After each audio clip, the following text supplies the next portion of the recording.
Fitness, and this is my newfound buddy. He is awesome. He's Sage News. He's absolutely the authority on container ships and trucking industry. You need to watch everything he does, and I am blessed to be able to interview him right now. How you doing, buddy? Hey, how's it going, buddy? Thanks for having me on too. I've been checking out a lot of your stuff, and I'm thinking about getting one of those racks, so I can do that in home because it's pretty nice. So, but thanks for having me on. Absolutely, man. Yeah, I'll send it to you. I'll make sure you get one. Give me the word. Yeah, put it out there. But no, I appreciate. Yeah, basically everything I do is I'll kind of give a quick rundown of what I do. So, I've been in everything from truck driver, CDL.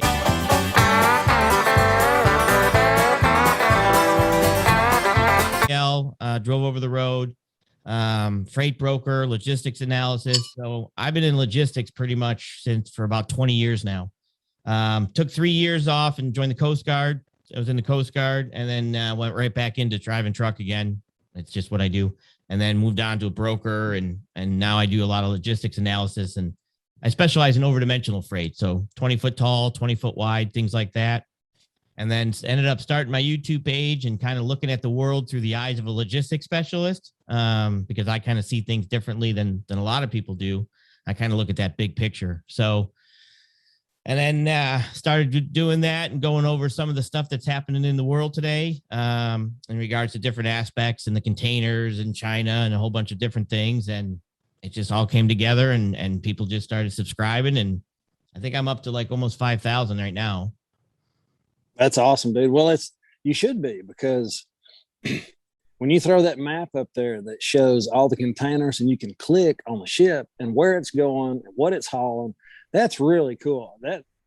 That's some really good info. And when you zoom out and you can see all of them scattered out on the ocean, it's really it's a game changer to not be able to get things like what we were talking about before, like small parts that are shutting these trucks down. There's so many semis, tractors that they're out of the game. They're not delivering anything.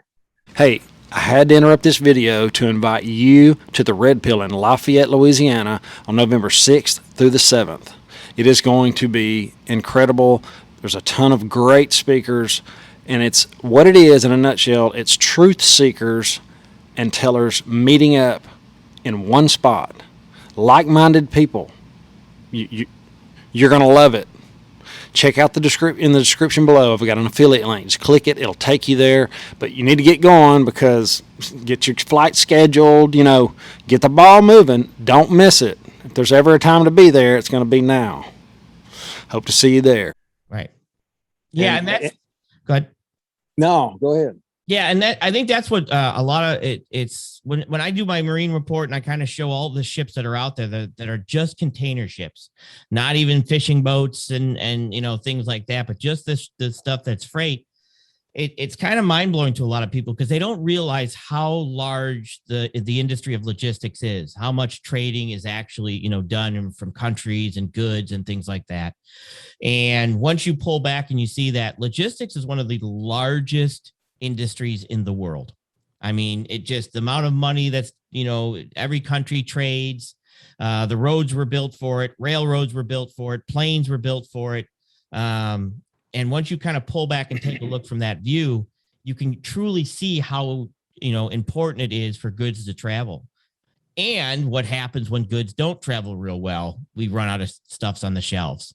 And it's also one of those things that nowadays, if we were to go into some type of conflict, a logistical conflict would be a way to truly hurt a country. So it's something that is more and more prevalent as we go into the days of logistics and cyber attacks and things like that. So with everything that's going on in the world today, I think people are trying to realize, holy crap, where's my toothpaste I like? Where's my, cans of beans I like? Where is the stuff on the shelves? And they're actually seeing how quickly a supply chain can break down. They're covering it up as fast as they can. You go in the store and you'll notice just all you have to do is look a little bit. Look one row behind the front row and there's nothing back there. Right. And I've done several interviews with people from grocery stores, the ones I can get, because everybody's scared to talk about it for some reason. This is something that we should all be getting ready for and preparing for. And I don't know why the average guys are trying to cover it up, because it's just, you're not doing anybody any good by not showing the real thing. And it's getting worse and worse. And it's all around us. It's not just one thing. It's this and it's that, and it's containers and the trucks and the parts, and inflation is coming. It's everything at one time. Not to mention the volcanoes, and China's taking Taiwan, trying to. It's overwhelming, the things that are happening. A drunk monkey could throw a dart and hit a black swan. Right. And that might be some of the stuff we do going forward. No, you're right. And I think a lot of things that at one time we worked in what's called a just-in-time logistics, which basically if you needed something, and we're all guilty of it, you're like, oh, I need that, I can order it today and get it tomorrow. And a lot of parts and trucking repair shops, they did the same thing. They didn't want to use their storage to hold all this stuff. They didn't want that overhead. So what they would do is they would just call, Napa and just say, hey, bring it to me from the warehouse. Can you get it to me tomorrow? Well, that just-in-time strategy, when it goes down quickly, very bad, and it ends up being very bad. But we've lived like that so long that we found out that, hey, it doesn't work when things go bad. And the problem is that when people start to see empty shelves, they go into panic mode, right? Because they're so used to living at, hey, where's my stuff? Where's my stuff? Where's my stuff? We don't live in an actual, let's for a snowstorm. Like, I'm from Buffalo, New York. We always prepared for a snowstorm, because you could be stuck in the house for, 4 or 5 days if a snow hits that hard. We don't seem to do that anymore. We want it now. We want it, give it to me. I want it now. Get it here. And that type of mentality, when people don't see that they can't just go to the store and take it, they're almost like, what happened? Where am I? What's going on here?